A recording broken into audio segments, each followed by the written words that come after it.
This show is part of the RetroZap.com podcast network.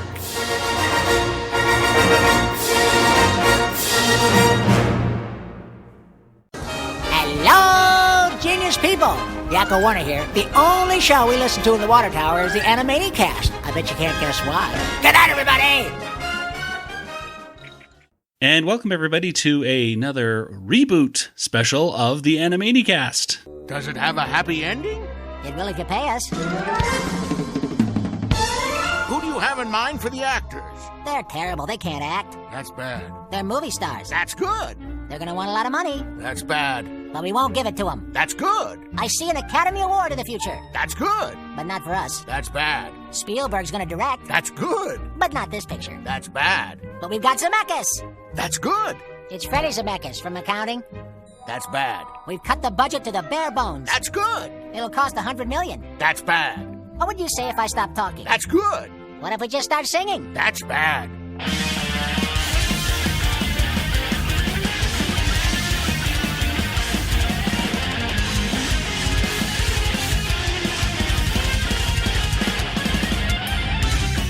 And welcome, everybody, once again to the Animanicast. We are the only podcast out there that's dedicated to the animated series Animaniacs, as well as the other shows in the Rugerverse, such as Tiny Toon Adventures, Freakazoid, Pinky and the Brain.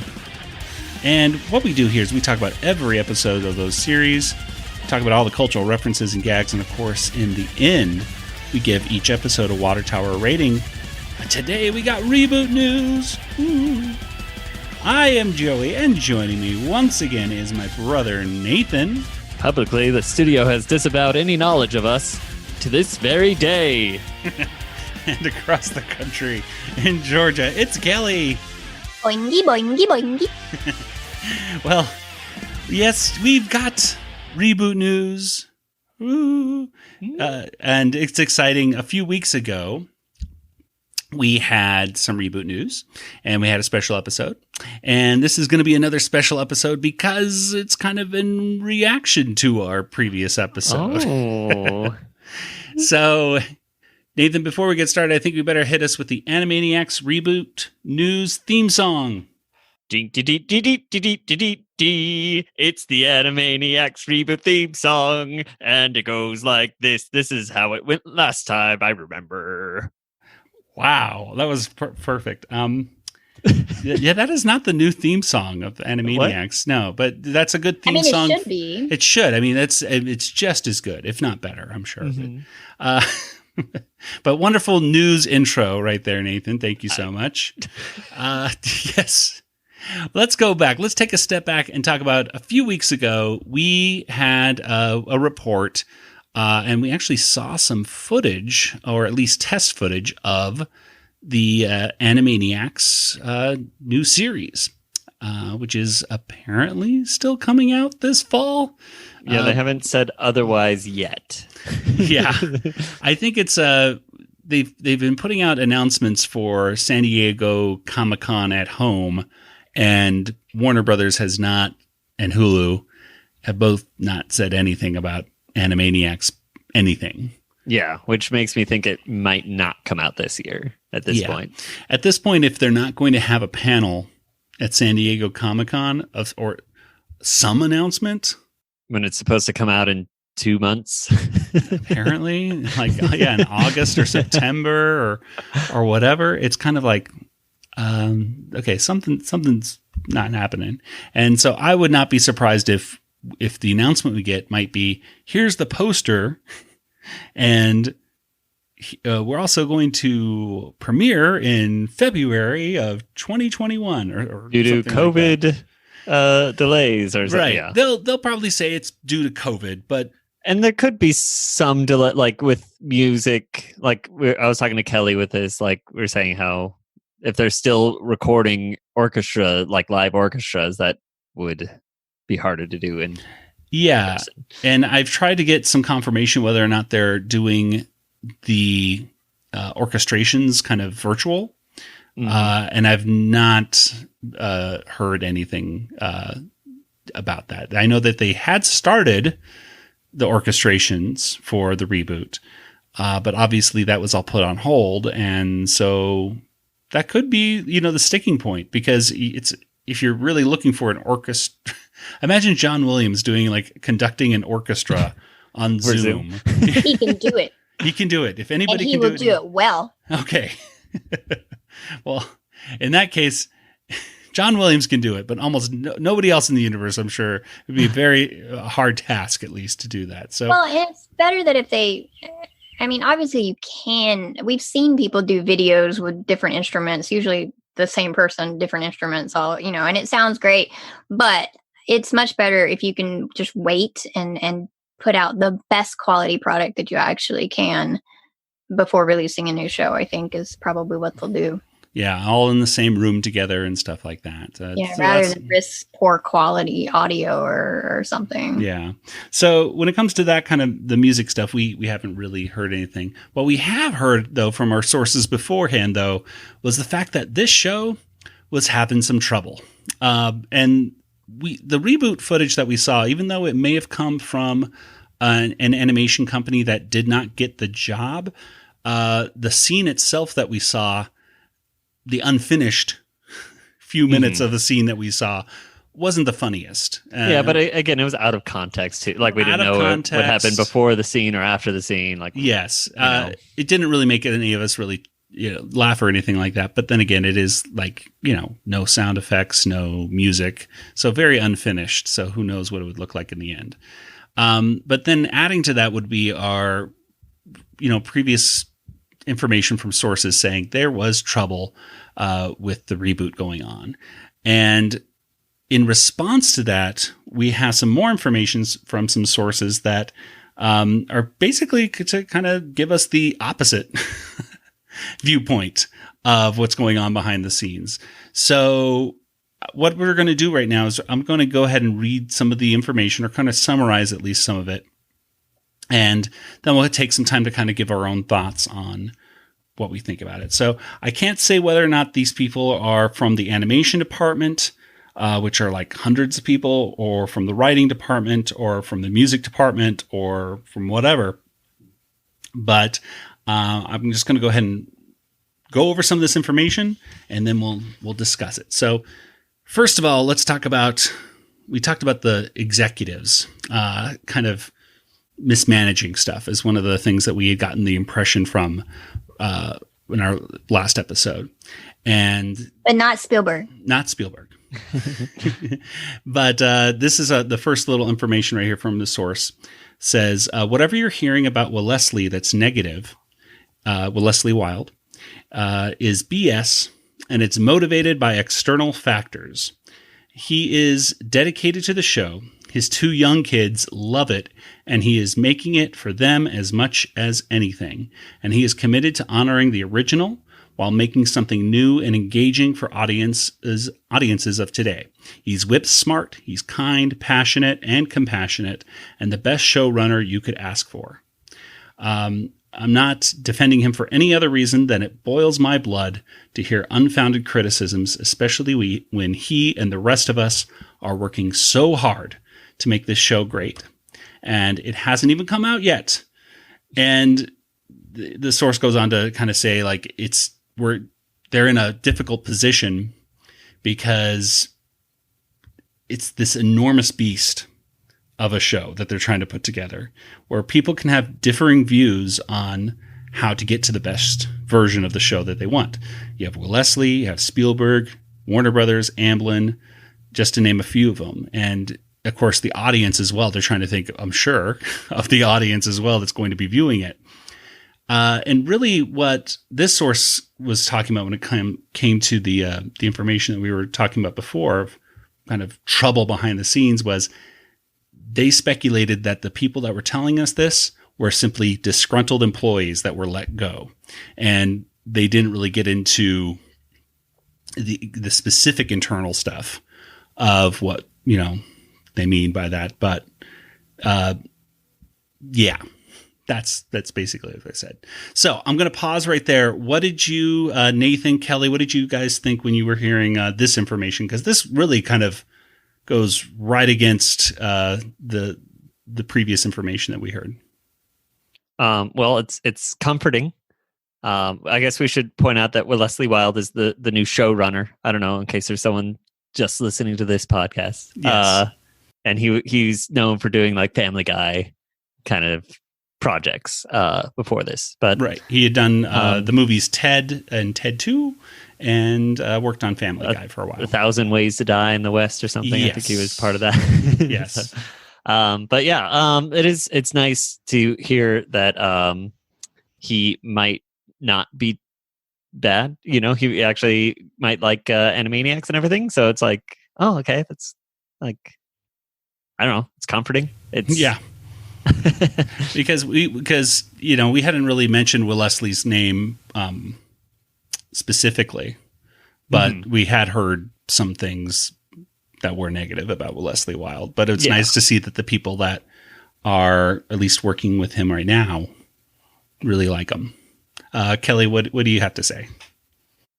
I think it's great to have a alternative opinion and view of what we've heard before. I mean, we're not here to like blast the new show or spew negativity or anything like that. It's just we just go by what we know and what information we have, and there's no official channels releasing information right now. So we're just keeping y'all up to date on what we hear. So it's great to have some new information that is more positive and upbeat, and that people are involved who actually care about the show and care about what we, not just Animanicast, but we as audience members think of it.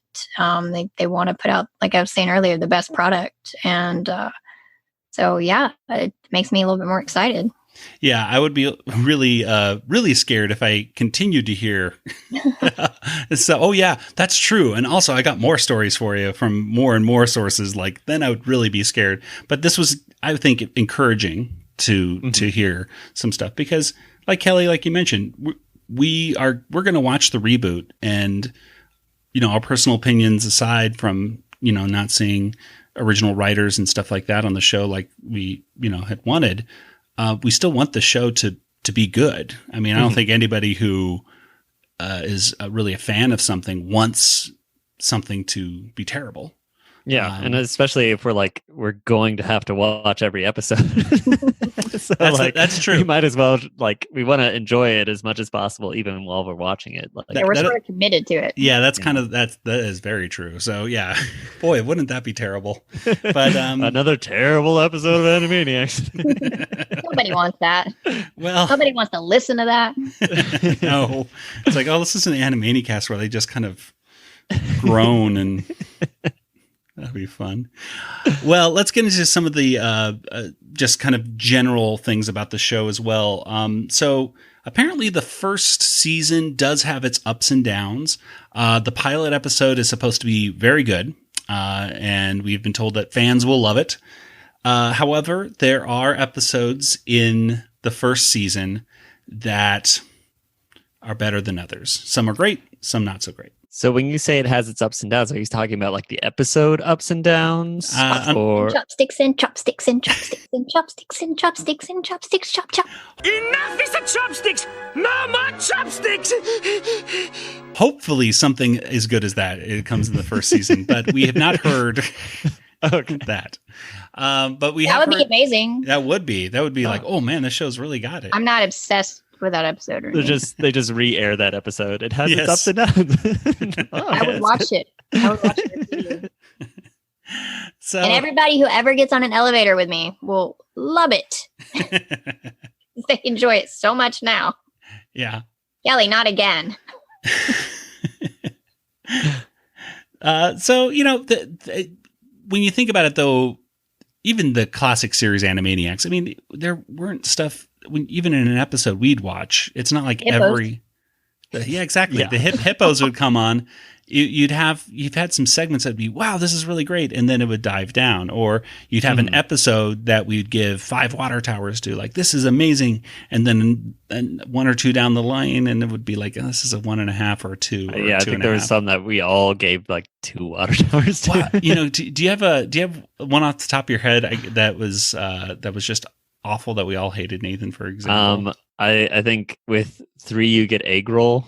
I think we did not like that episode. Yeah, that one was. Is that what it was called, or was it with 2 you get egg roll? With 3 you would get egg roll. I think is one. Of the, it was a Good Feathers episode. Yeah, and I think the other Mermaid segment Mindy in it was also we didn't particularly like, so we all gave it pretty low. Yeah. So I mean, every series has its downs, and apparently the Pinky and the Brain segments in the reboot are all like golden. They're all fantastic. Pretty much how the original series was. Like there wasn't like really a bad Animaniac or a bad Pinky and the Brain segment. Really. Yeah, which made me very happy. And the sources are saying that the original voice cast is just phenomenal. They're all doing a fantastic job. So that's very good to hear too. I mean, the thing is, the people that are working on the show, whether they're in animation or they're in writing, they were all kids at the time when the original series was out. So it must be like a huge kick to just hear Yakko, Wacko, and Dot saying the words that you've written, or hearing them say, new stuff, and you're the person animating it or storyboarding it or whatever. Or have Spielberg give feedback. Oh, and we have some information about Spielberg here too in just a moment too. So that's fun. Let's talk about music. So on the musical side of things, we have another source with some information. There is a new sort of intro song with apparently an amazing animated sequence behind it. It says the intro is the same song with some new lyrics, an amazing new animated sequence.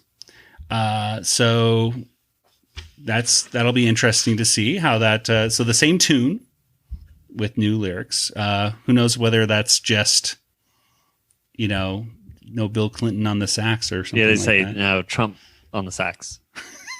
When you say amazing animated sequence, my mind goes back to, because a friend of mine posted on Twitter earlier today, the theme intro song and video to Mask. That is some amazing intro animation. Oh, for with the early 80s. With are you talking about with Rob Paulson and everything? No. Matt Tracker. Mobile Armored Strike Command. Yes. With the Nathan has no idea what we're talking Mask about. Crusader. That was, they were little toys and they put masks on their heads. Crusaders working overtime, fighting crime, secret raiders who will neutralize soon as they arrive. The soundtrack is gonna And that had one of the best intro video songs, 80s awesomeness, synthesizer goodness ever. So there you go. So it can either be Animaniacs theme song or the Mask intro theme song. Kelly's happy with either one of those. It can sound like either those one. Those are the bars that I set. Yes, exactly. But apparently the songs are really fantastic. It says that the notes here say, I can absolutely assure you that music is extremely important to the show and enormous time and energy is dedicated to it. We have some incredibly talented new composers and musicians involved, and I can already tell you some of these songs will be instant classics. So, and of course, we know Randy Rogel is working. He's one of the folks working on the reboot music. So that's exciting. But if they don't teach the next generation of all the countries of the world, I mean, what good are they, right? Exactly. We need that bar set high. Yeah, very true.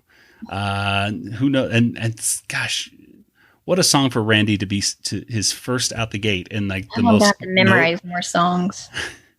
The most notable song is the first one in some regards. I mean, he's made so many fantastic ones, but he hit like a home run out the gate, which... Well, that's the one they showed is like clips in, for commercials. And I was like, what is this show? I mean, like I'd seen commercials for it, but I was like, I actually need to watch it. At that age, I wasn't the biggest cartoon watcher in the world, but I watched Tiny Toons. But hopefully in the trailer, whenever that comes out eventually, we'll actually get a little sample of them singing some music. I would hope so. I would love to see them singing something. Yeah. I would love to see something. Yeah, I would love to see something. And speaking of seeing something, we've talked a little bit about the characters and the character that we saw on the poster that is hanging in the Warner Brothers animation studio, apparently probably still to this day, but has not been released officially with a high definition scan, just from some people who happen to just take a picture while waiting in the lobby. So we get these blurry pictures of an Animaniacs Reboot poster. There was somebody on top of the tower. It's like purple. Somebody, guy. a guy, some guy or girl, or it was really hard to tell. It was a figure. It was kind of purplish. Yeah, we were saying, and so I did ask whether or not that was one of the new characters that we'd be seeing in the show, and I was told that that is a character that is only in one episode and is not a reoccurring character, which It's kind of weird to put the person character thing on the poster then. Thank you. I thought the same thing. Lead on top of the tower. Yeah. Maybe it's a very funny cartoon. It better be a very funny episode. I mean, like, do we know how many episodes are going to be in each season? Because, like, and I'm going completely. I would think off like of, 10. I'm going completely off of memory right here, but Okay. I want to say, there was 26 in all, which is 13 per season. 13 each. I think. So- but again, I might be a little bit off. The ratio of, 1 out of 26 episodes, there's probably characters like that in the original series that are, in the theme song. Right. Well, like They're only in Beethoven. like 1 out of every 26 episodes. Yeah. Well, classic characters, however, we have been, confirmed that they are not returning in any sizable manner. Yeah, there may be cameos, right? Maybe. Or maybe, Non-speaking, maybe. or just referring to them. Like, Yeah. this is where they went. Like, maybe we'll hear what happened to Slappy. Like, she moved off to, Florida or something like Hope that so. to retire. I don't know. But at any rate, there's a possibility. I mean, we know that Freakazoid by Paul Rugg is probably going to make a quick cameo. He has done his little, hinting on Instagram that he's doing that. Yeah, that And- may be not till season 2 though, even so. Exactly. But also Rob Paulson said in a recent interview that Maurice LaMarche is great. And he does the voice of, the brain and Squid. And some people were saying, wait, Squid? I thought the Good Feathers weren't appearing. And maybe this is one of those cases where the Good Feathers do make a cameo, but Or at least one good feather does. yeah, exactly. Squid says, "Hey guys, I gotta go. Have you seen Pesto? Have you seen my buddies? Bye." And then leaves. But I think the main thing that I heard from new characters or characters not returning, we did hear that Dr. Scratch and Sniff is returning, and that I think and Ralph the Guard is coming back. Which we saw Ralph on the poster. He looked a little bit different, but we could tell it was Ralph. But the person that's definitely not returning is Hello Nurse. It says that some of the older characters simply wouldn't work modernized, and Hello Nurse is a prime example. Which I understand, but at the same time, I'm also disappointed at, especially because as much as it's inappropriate in real life setting to go see somebody cute, whether that's a boy or a girl, because of course Dot said it to boys and the Warners, Yakko and Wacko said it to girls. Saying hello nurse to somebody is incredibly inappropriate. Unless it's their name. Unless it's their name. I mean, not that I'm the biggest fan of Hello Nurse anyway, but if I wanted to put her in the show, I'd draw her differently, for one thing. Mm-hmm. But then I'd have her, maybe the Warner siblings would enter the room or something and be like, "Hello, nurse," and then she'd correct them like real quick and be like, "Well, no, that's Doctor whatever," and that would modernize it real quick. Dr. Yeah. Hello Nurse. Dr. Hello no, Nurse. not Doctor Hello Nurse. Like, give her an actual name. It's such Oh, a okay. catchphrase, though, for the show. It's just kind of a weird situation because everyone knows "Hello, Nurse." In fact, I watched an episode of The Floor is Lava on Netflix, and there was like an episode where it was like doctors versus nurses, and it was the nurses' turn to go throughout the lava thing, and the host said, "Hello, nurses." Oh, wow. And I was just like, that's such a cool little reference, and it's Well, that would be my way would be a nod to it without being offensive.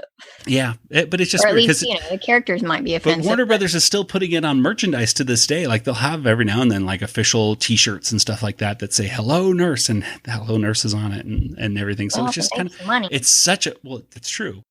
Chicken booze on shirts too. Yes, that's true. Well, we probably won't. Well, I hope Chicken Boo's back, but again, I wouldn't put money on it, and especially like Minerva Mink, I think is no.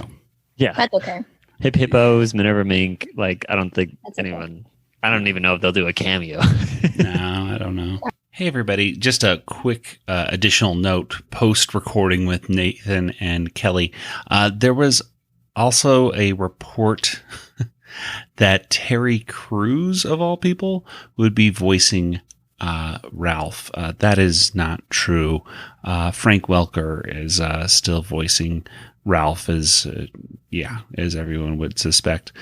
Another quick thing, Rita and Runt do not appear in the reboot, it looks like. And one more thing, there is a new CEO on the Warner Brothers lot. Who knows if Thaddeus Plots will make an appearance or not, but we do know that a Latina woman is now CEO of Warner Brothers. So we shall see whether or not the Warners get along with her. Now back to the previously recorded part. All right. Well, anyway, so they do have some new characters, and we'll just have to see, hopefully, that those new characters are fantastic. All right, so let's go ahead and get into, I guess, Spielberg's involvement. Because we did ask about to some of our sources, like, hey, we heard that Spielberg has this cleanup crew or backup crew doing additional animation for stuff that he doesn't like. And this is what we were told about Spielberg's involvement. It says he reads every script and he watches every animatic. He is deeply involved. But what we've heard isn't quite right. It turns out that he was, when they were really getting into Animaniacs, he was busy working on West Side Story. It's a very similar thing that was going on with him working on Jurassic Park and Schindler's List. He works on multiple projects. Exactly. He's super busy. He's a great juggler when it comes to this stuff. Well, at any rate, he was just wrapping up West Side Story, and then when he came back from working on that, he had a bunch of notes on that all had to happen at once. So a support team of animators was hired to help get it done. And the issue on this was time, not quality. And he absolutely loves the second season. From what we've been told in these, this information is that, again, the first season has some episodes that aren't so great, but that the second season is fantastic. Well, I mean, just go back and look at Buffy the Vampire Slayer season 1 and compare it to season 2. It's like night and day. The budget was so much more on season 2, and the first season only had 13 episodes, and then the second, they got the full order for a full season. So sometimes the first season is when it's kind of trying to find its footing. A lot of shows do have that problem. Seinfeld, I know, had some problems when we would watch reruns of Seinfeld going, oh gosh, this is one of the first episodes. Don't watch it. It's really bad. Yeah, sometimes it's hard to go back and watch pilots. Yeah. So that's looking over the information. Let me just see if there's anything else. I'll just kind of put this little last conclusion statement from the folks here. It says, none of us are trying to make something that's mediocre. We take the charge of protecting and growing the show very, very seriously. How well we do with it is all up to you to judge. But will Leslie and all of us know just how big the shoulders we're standing on are? For me, it's a labor of love. And so this is something that, I think we do need to, as we're going forward, those in the fan community do need to take a step back and give the show a chance and to view it with a fair mind. That's what we're going to try to do. And I don't know. What are some of your closing thoughts? I'm going to judge it harshly before I ever see it. Oh, good. Yeah, that's exactly the way Kelly is. No. No. She's being facetious. I was telling Nathan and Joey, I've had too much caffeine today. Well, Nathan, what are your closing thoughts? I think I'll still keep my expectations in check because I don't want to get disappointed. So I'm still like, and I'll just try to enjoy it as much as I can while I'm watching it. And yeah, I don't want to have overly high expectations because I know every episode won't be perfect, but I'm sure I'm hoping to laugh a couple times while I watch it. That's a good goal for any comedy show, I think. Is If it can make me laugh, then that's like the deciding factor, because y'all know I don't laugh at like just everything. Yeah, I know. We've been watching Y'all so many find a lot of Freakazoid stuff episodes. funny that I don't find funny. yeah, we'll watch Freakazoid episodes and we're like, oh, hilarious, Kelly. Meh. No.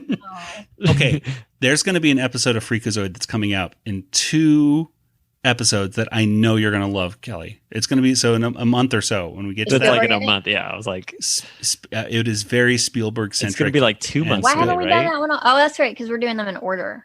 Well, Yeah. we're doing them randomly, but In order. Yeah, in order. Yes, we'll get to I that. get to choose Spielberg which one. episode we do each week. So Right, you just choose them in order. yeah. Well, that'll do it for today's little Animaniacs reboot stuff. So, if you have any thoughts about the reboot, feel free to share it with us. You can email us, animanicast@retrozap.com, or you can go over to our Discord channel. That's discord.animanicast.com. That takes you over to the RetroZap group. We're a proud member of the RetroZap podcast community. And you can talk to us over there, and you can, whether you work for the Animaniacs reboot or not, we'd love to hear your thoughts. But especially if you do work on the Animaniacs reboot, do you have to say? Spielberg, if you're listening. Yes, Which we heard he is listening. Yes. No, we didn't. I think should we just come out and say that Spielberg was our source? Okay. Yeah. No, It was Steven Steven. Spielberg. Yeah, You can don't just blame come me. on next time. You don't have don't play me like that. You don't have to give us couldn't anonymous tell emails. Kelly because Kelly was. She would, I'm giving you dirty looks right now. Which y'all can see, but the audience can't. No. Well, at any rate, let's go ahead and get to some contact information. Nathan, where can people get in contact with you? Oh, Joey, I'm on Twitter, JangoFT. That's me. And Kelly, what about you? Mr. Spielberg. You can reach me at kelly@bigshinyrobot.com. And I'm also on Twitter, Yoda Princess, YODAPRNCSS. Okay, and as for the Animanicast, we're on Facebook and Twitter and Instagram, and who knows what else, a bunch of other stuff. Of course, you could always email us, animanicast@retrozap.com. Speaking of RetroZap, subscribe to the RetroZap podcast feed. That way you can get every single podcast delivered straight to your device, including this one, for free. Ooh. All right, that'll do it for this episode. So, for Nathan and Kelly, this is Joey saying, good night, everybody! Good night, everybody. Good night, everybody.